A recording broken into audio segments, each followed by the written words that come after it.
அமரர் வி.ஆர். அழகப்பன் அவர்கள் உழைப்பால் உயர்ந்தவர். அவரால் உயர்ந்தவர்கள் பலர் இருக்கின்றார்கள். அவர்களில் ஒருவர்தான் திரு மாணிக்க வாசகம் அவர்கள். அவர்களை இப்பொழுது அன்போடு மேடைக்கு அழைக்கின்றோம்.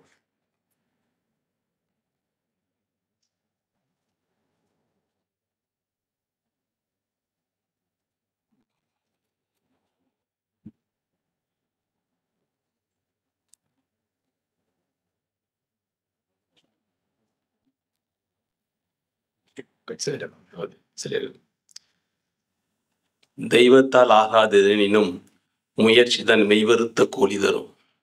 ஆமாங்க, தெய்வத்தை விட அதிகப்படி உயர்ந்த நிலையில் இருக்கக்கூடிய அந்த உழைப்புக்கு பெருமை சேர்க்கும் இந்த நல்நாளில் உழைப்பை பரிசு பொருளாக தந்த நமது மதிப்பிற்குரிய மரியாதைக்குரிய அருமை அண்ணன் அவர்களை பற்றி நினைவு கூறும் இந்த நன்னாளில் எங்களுடைய பெருமதிப்பிற்குரிய அந்நியார் அவர்களுக்கும் அவர்தம் குடும்பத்தாரிற்கும் எங்கள் பணிவான வணக்கத்தையும் உங்களுக்கும் எங்களுடைய வணக்கத்தையும் தெரிவித்துக் கொள்கிறேன். நான் அவரோட உறவினர் இல்லை, சரி நண்பர்கள் முறையில் பேச வந்திருக்கீங்களான்னா அதையும் தாண்டி என்னை பற்றி நான் சிறு குறிப்பு சொல்லணும்னா, என்னுடைய சித்தப்பாவால் செஷல்ஸில் நடப்பட்ட இந்த நாத்து சிங்கப்பூர் என்ற விளைநிலத்திலே நான் நடப்படுவதற்கு காரணமாக இருந்தவர் மரியாதைக்குரிய அண்ணன் அவர்கள். எங்கள் சித்தப்பா பற்றி சொல்லணும்னா, கருணாநிதி ஐயா அழகாக சொன்னாங்க பார்த்தீங்களா, அண்ணன் அவர்களுக்கு எப்படி கருணாநிதி ஐயா சித்தப்பாக அமைந்த பேரு பெற்றாரோ அது மாதிரி தான் எனக்கு என்னுடைய சித்தப்பா. என்னுடைய வாழ்நாட்களே எனக்கு அடிப்படை இட்டவர் சித்தப்பா செஷல்ஸ் நாட்டில் என்று சொன்னால் சிங்கப்பூரிலே எனக்கு அடித்தளம் விட்டு கொடுத்தவர் அருமை அண்ணன் அவர்கள். ஸோ நீங்கள் பார்த்தீங்கன்னா எனக்கு அவரை 93 பழக்கம். நான் 95 தான் செஷல்ஸ் நாட்டிலிருந்து சிங்கப்பூருக்கு சேர்ந்தேன். ஆனால் 93 எனக்கு பழக்கம். 93 எனக்கு எப்படி பழக்கம் என்று சொன்னால், எனது சித்தப்பா செஷல்ஸ்ல இருந்து சிங்கப்பூர் வரும்பொழுது அந்த அண்ணனின் மனதில் அப்போ சாட்டா நிறுவனத்தில் வேலை செய்து கொண்டிருந்தார். எப்போதுமே ஒரு விளக்கு எரிய வேண்டும் என்று சொன்னால் அதற்கு தூண்டுகோல் வேண்டும் என்று சொல்வார்கள். அது தூண்டி விட்டா நல்லா எரியும். அது மாதிரிதான் சாட்டாவிலே வேலை செய்து கொண்டிருந்தாலும் அவர் அடிமனதிலே ஓடிக்கொண்டிருந்த தொழில் தொடங்க வேண்டும், தொழில் செய்ய வேண்டும் என்ற அந்த எண்ணத்தை சிறிது தூண்டிதான் விட்டார் என்னுடைய சித்தப்பா அவர்கள். ஆனால் அந்த அண்ணனுக்கு இருந்த தன்னம்பிக்கை, அவருடைய உழைப்பு அதை அபிவிருத்தி செய்து கொண்டார். எனக்கு அந்த நிலையில் தான் என் சித்தப்பா அவர்களுக்கு இங்கிருந்து சாமான்கள் அனுப்புவார் சிங்கப்பூரிலிருந்து. அந்த நிலையில் தான் எனக்கு முதலில் என்னுடைய பழக்கம். சிங்கப்பூர்ல நாங்கள் 2 விலாசத்தை எங்களுடைய வாழ்நாளில் நாங்கன்னு சொல்றது எங்கள் குடும்பம் மறக்க முடியாத 2 விலாசம். ஒன்று 56 கம்பஞ்சாவா ரோடு, இன்னொன்று 169 மெக்கன்ஜி ரோடு. இந்த 56 கம்பஞ்சம்பா ரோட்டில் தான் அந்நியார் அவர்களின் விருந்தோம்பலில் நாங்கள் ரொம்ப அது என்ன சொல்றதுன்னு தெரியாது. ஒவ்வொரு முறை நாங்கள் செஷல்ஸிலிருந்து இந்தியா செல்லும் போதும் சிங்கப்பூர் வழியாக தான் செல்வோம். அப்போ ஒவ்வொரு முறையும் வரும்பொழுதும் எங்களை கூப்பிட்டு உபசரித்து, அந்த நாட்கள் எல்லாம் மிகவும் இனிமையான நாட்கள், மறக்க முடியாத நாட்கள், மறக்கக்கூடாத நாட்கள் அவை. எங்களுக்கு நான் சிங்கப்பூரிலே தொழில் தொடங்க வேண்டும் என்பதற்கு அடித்தளம் இட்ட இடம் 56 கம்பஞ்சாவா ரோடு. நான் தொழில் தொடங்க வேண்டும் என்று நான் அவருடன் என்னுடைய எண்ணத்தை பகிர்ந்து கொண்ட பொழுது அவர் சொன்னால் நான் ஏற்பாடு செய்கிறேன் என்று சொன்னார். உண்மையிலே சொன்னீங்கன்னா நினச்சி பார்த்தீங்கன்னா, நான் வெறும் கையெழுத்து மட்டும்தாங்க போட்டு கொடுத்தேன். வேறு எந்த உழைப்பும் நான் செய்யவில்லை.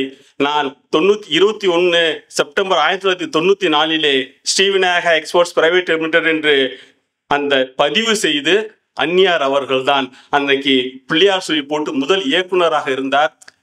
பதிவு செய்து எனக்கு அந்த தாளை பிரதி எடுத்து அனுப்பிச்சு வைச்சார். அதை தவிர நான் கையெழுத்து போட்டதை தவிர வேறு எதுவுமே நான் என்னோட கம்பெனியை ஆரம்பிப்பதற்கு செய்யவில்லை. அதாவது ஒருத்தருக்கு உதவி செய்ய வேண்டும் என்று சொன்னால் அவருடைய எண்ணம் எந்தவித எதிர்பார்ப்பும் இல்லை. அப்போது அவரும் தொழில் செய்து கொண்டிருந்தார். அவரும் சிங்கப்பூரில் தொழில் செய்து கொண்டிருந்தார். அவரும் சிங்கப்பூரிலிருந்து செஷல்ஸுக்கு சாமான்கள் அனுப்பிட்டு கொண்டிருந்தார். இருந்தாலும் எங்கே நான் இன்னொருவனை வளர விட்டால் அவன் தன்னுடைய தொழிலை எடுத்து விடுவானோ என்ற எந்த வித கெட்ட எண்ணமும் இன்றி, இன்னைக்கு அது மாதிரி எத்தனை பேருங்க கிடைப்பாங்க? நான் ஒரு தொழில் செய்யறேன், இன்னொருத்தனை வளர விடுறத அவனை தட்டி விடுறதுக்கு தான் தயாராக இருப்போமே தவிர அவனை வளர விட மாட்டோம். ஆனால் அந்த மிகுந்த நல்ல உள்ளத்தோடு அன்னைக்கு ஆரம்பித்து கொடுத்த அந்த என்னுடைய நிறுவனம் தான் இன்றைக்கு 30 வருடங்களாக அவர் ஆரம்பித்த அந்த புள்ளியிலே நான் ஓடிக்கொண்டு இருக்கிறேன் என்று சொன்னால் மிகையாகாது. அவருடன் நான் பேசும்போது 169 மெக்கன்சி ரோடு இன்னொரு விலாசம் சொன்னேன். என்ன தெரியுமா?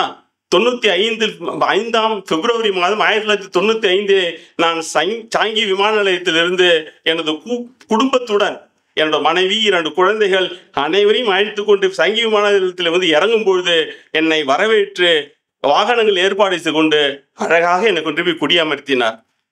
169 மெக்கன்சி ரோடு என்னுடைய வாழ்க்கை, என்னுடைய குடும்பம். சிங்கப்பூரிலே நாங்கள் நடைபழுவதற்கு தவழுவதற்கு அடித்தளமிட்ட வீடு அது. இந்த 2 விலாசங்களையுமே நாங்கள் மறக்க முடியாது, அதை மறக்கவும் முடியாது, மறக்கவும் கூடாது. எங்களுடைய வாழ்நாட்களிலே அண்ணன் அவர்களையும் அந்நியார் அவர்களையும் இல்லாமல் எங்களுடைய சிங்கை வாழ்வு கிடையாது. ஆரம்பிக்கவும் இல்லை, தொடங்கவும் இல்லை. அந்த அளவிற்கு நாங்கள் அவர்களுக்கு நன்றி பற்றி இருக்கிறோம். இன்னொன்று சொன்னா, எனக்கு நான் அதுக்கு முன்னாடி வந்திருக்கேன் சிங்கையில் வந்து நான் பல இடங்கள் சுற்றி பார்த்துருக்கேன், அது சுற்றுலா பயணியாக.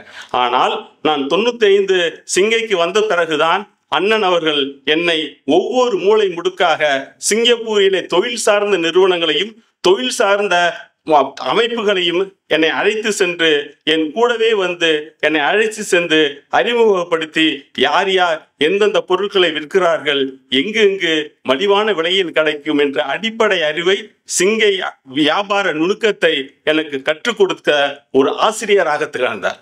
அந்த அளவிற்கு நான் அவருக்கு மிகவும் கடமைப்பட்டிருக்கிறேன். இன்னொன்று சொல்லுவாங்க பார்த்தீங்களா, இந்த ரிஸ்க் எடுக்கிறதெல்லாம் எனக்கு ரஸ்க் சாப்பிட்ற மாதிரி சொல்லுவாங்க.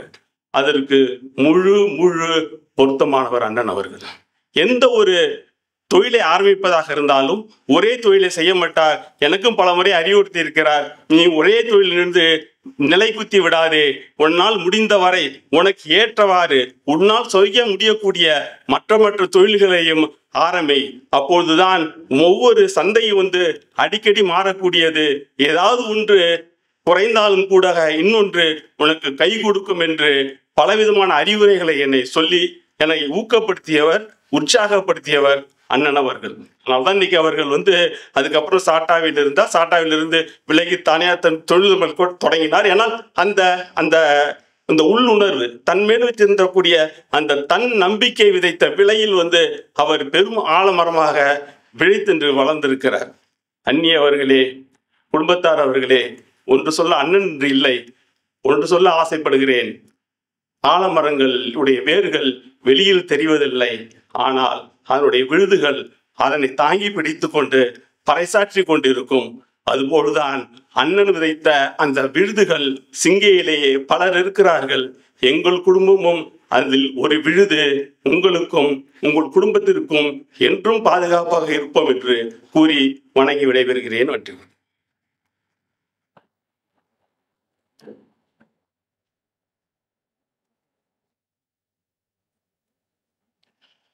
மாணிக்க வாசகம் எனும் மாணிக்கத்தை மேலும் ஜொலிக்கச் செய்த வைரம் அமரர் பி.ஆர். அழகப்பன் அவர்கள்.